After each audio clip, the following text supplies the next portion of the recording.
Philippines కు బియ్యం ఎగుమతిలో scam జరిగింది. సిబిఐ ఈడీ కేసుల్లో ఉన్న ప్రేమ్చంద్ గార్గ్ అనే వ్యక్తిని బియ్యం ఎగుమతులకు అడ్వైజర్ పెట్టుకుంది. నిజం కాదా?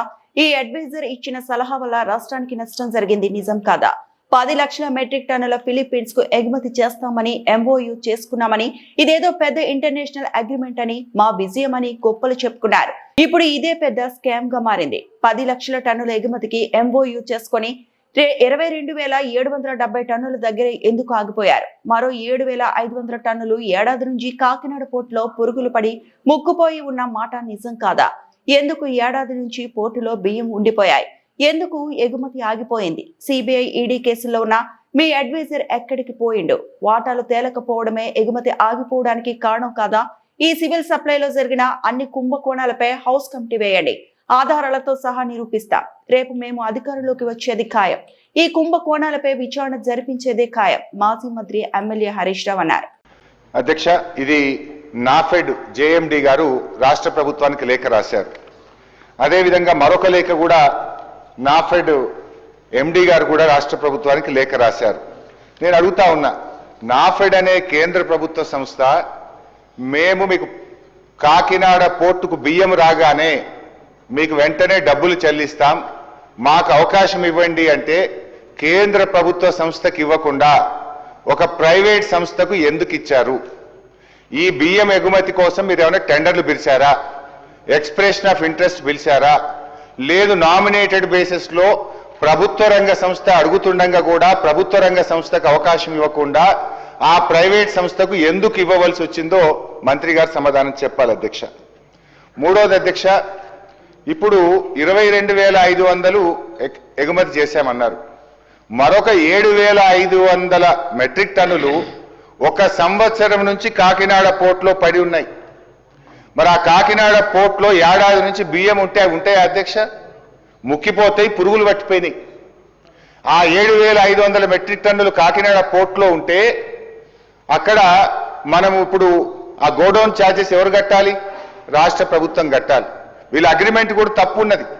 ఇవాళ వీళ్ళే షిప్పులో ఎక్కించి అక్కడ చేరుకునేదాకా వీళ్ళే బాధ్యత తీసుకున్నారు. ఇప్పుడు 7,500 మెట్రిక్ టన్నులు కాకినాడ పోర్టులో ఉన్నది వాస్తవమా కాదా? ఒక సంవత్సరం నుంచి 7,500 మెట్రిక్ టన్నులు కాకినాడ పోర్టులో ఉంటే మరి దానికి ఎంత మనకు గోడౌన్ ఛార్జెస్ పడ్డాయి, హ్యాండ్లింగ్ ఛార్జెస్ పడ్డాయి, మరి అది కూడా కలిపితే నష్టం వచ్చినట్టే కదా. మంత్రి గారు క్లెవర్గా ఏం చేసిందంటే ₹1 కోటి లాభం వచ్చిందని చెప్పే ప్రయత్నం చేసిండ్రు. మరి 7,500 మెట్రిక్ టన్నుల బియ్యం ఏమైపోయినాయి? అవి ముక్కిపోయినాయా? పురుగులు పట్టిపోయినాయా?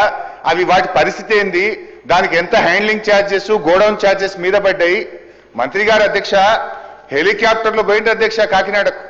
ఇదేదో పెద్ద పని చేస్తున్నాం, వేల కోట్ల రూపాయలు సివిల్ సప్లైస్ కార్పొరేషన్కు ఆదాయం వస్తుంది, గత ప్రభుత్వానికి తెలివే లేదు, మేము చాలా గొప్ప ఘనకార్యం చేస్తున్నాం అని చెప్పి చాలా పెద్ద పెద్ద మాటలు చెప్పారు అధ్యక్ష మంత్రి గారు.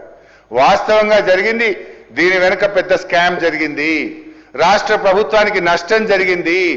ఒకవేళ మంత్రి గారు మీకు నిజాయితీ ఉంటే నేను స్పీకర్ గారి ద్వారా ఈ ప్రభుత్వాన్ని డిమాండ్ చేస్తా ఉన్నా, ఒక హౌస్ కమిటీ వేయండి, దీంట్లో జరిగిన అవినీతిని రుజువు చేయడానికి నేను సిద్ధంగా ఉన్నా.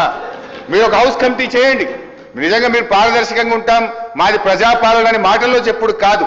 నేను అడిగిన ప్రశ్నలకు సూటిగా సమాధానం చెప్పండి. నిజాలు బయటకు రావడానికి పోదాం కాకినాడ పోర్టుకు. మీరు ఆ రోజు జెండా ఊపడానికి హెలికాప్టర్ వేసుకొని కాకినాడ పోయింది కదా.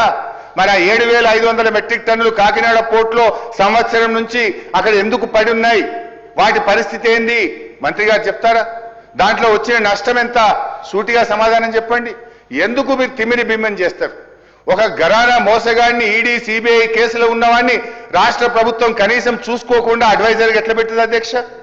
కేంద్ర ప్రభుత్వ సంస్థ మేము అడ్వాన్స్గా డబ్బులు ఇస్తాం అని చెప్తే కేంద్ర ప్రభుత్వ సంస్థ అడిగితే వారికి అవకాశం ఇవ్వకుండా, నాఫెడ్కి అవకాశం ఇవ్వకుండా ఒక ప్రైవేట్ కంపెనీకి మీరు నామినేషన్ బేసిస్లో ఎట్లా ఇస్తారు?